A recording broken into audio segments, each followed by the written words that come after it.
Assalamualaikum warahmatullahi wabarakatuh. Perkenalkan, nama saya Jihan Sandra Renata dari kelas Manajemen 19E Universitas Nusa Putra, mata kuliah Manajemen Strategi, dosen pengampu Bapak Gustian Juanda. Di sini saya akan menjelaskan tentang isu-isu keuangan dalam implementasi strategi. Yang pertama yaitu adalah implementasi strategi. Implementasi strategi adalah jumlah keseluruhan aktivitas dan pilihan yang dibutuhkan untuk dapat menjalankan perencanaan strategi. Implementasi strategi ini merupakan perencanaan strategi yang telah dibuat oleh manajemen guna mencapai tujuan perusahaan. Berikutnya, sifat alami dari implementasi strategi. Implementasi strategi berpengaruh secara langsung terhadap kehidupan manajer pabrik, manajer divisi-divisi, manajer departemen, manajer penjualan, supervisor, dan seluruh karyawan.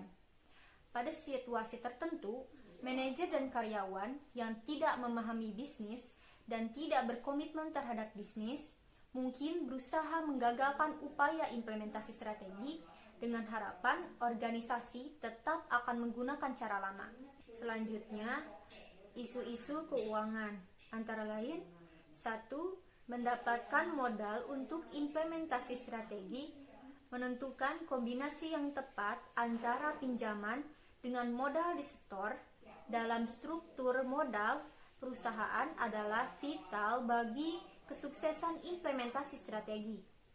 Laba per saham atau laba sebelum bunga dan pajak adalah teknik yang paling banyak digunakan dalam menentukan apakah pinjaman, saham, atau kombinasi keduanya merupakan alternatif terbaik untuk memperoleh modal bagi implementasi strategi.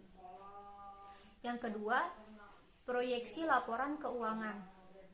Analisis proyeksi laporan keuangan adalah teknik utama dalam implementasi strategi karena memungkinkan organisasi untuk memeriksa hasil yang diharapkan dari berbagai tindakan dan pendekatan. Terdapat 6 tahap dalam membuat suatu analisis proyeksi keuangan. 1.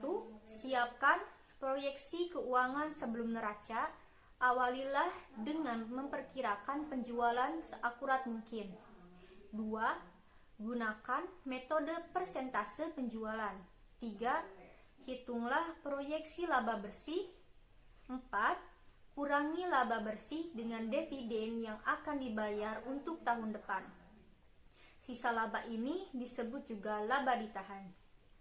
Kelima, proyeksi pos-pos neraca dimulai dari laba ditahan dan kemudian memperkirakan modal pemegang saham, utang jangka panjang, utang jangka pendek, total utang, total aktiva, aktiva tetap, dan aktiva lancar.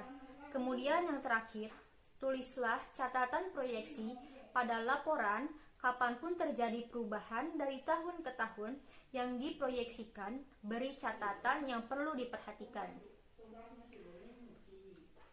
Ketiga adalah anggaran keuangan. Anggaran keuangan atau financial budget adalah dokumen yang memperlihatkan secara detail bagaimana dan biasa diperoleh dan dibelanjakan untuk suatu periode tertentu. Biasanya anggaran yang dipakai adalah anggaran tahunan. Ada beberapa bentuk anggaran yang dipakai seperti anggaran kas, anggaran operasi, anggaran penjualan, anggaran laba, anggaran pabrik, anggaran modal, anggaran pengeluaran, anggaran divisi, anggaran variabel, anggaran fleksibel, dan anggaran tetap. Yang keempat adalah mengevaluasi nilai dari suatu bisnis. Mengevaluasi nilai dari suatu bisnis adalah hal yang paling penting bagi implementasi strategi, karena strategi integratif, intensif, dan verifikasi biasanya diterapkan dengan mengambil alih perusahaan lain. Untuk menentukan nilai bisnis dapat dikelompokkan ke dalam 3 pendekatan utama, yaitu Pertama, menentukan nilai bersih atau modal pemegang saham. Kedua, dengan mengatur nilai suatu perusahaan muncul dari keyakinan bahwa nilai dari bisnis apapun harus didasarkan pada manfaat masa depan yang biasa diperoleh pemiliknya berupa laba bersih.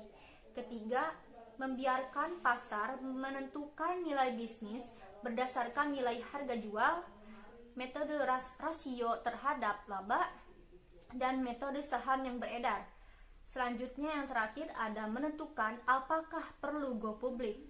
Menjadikan perusahaan publik berarti menjual sebagian kepemilikan seluruh perusahaan kepada orang lain dengan tujuan untuk memperoleh tambahan modal.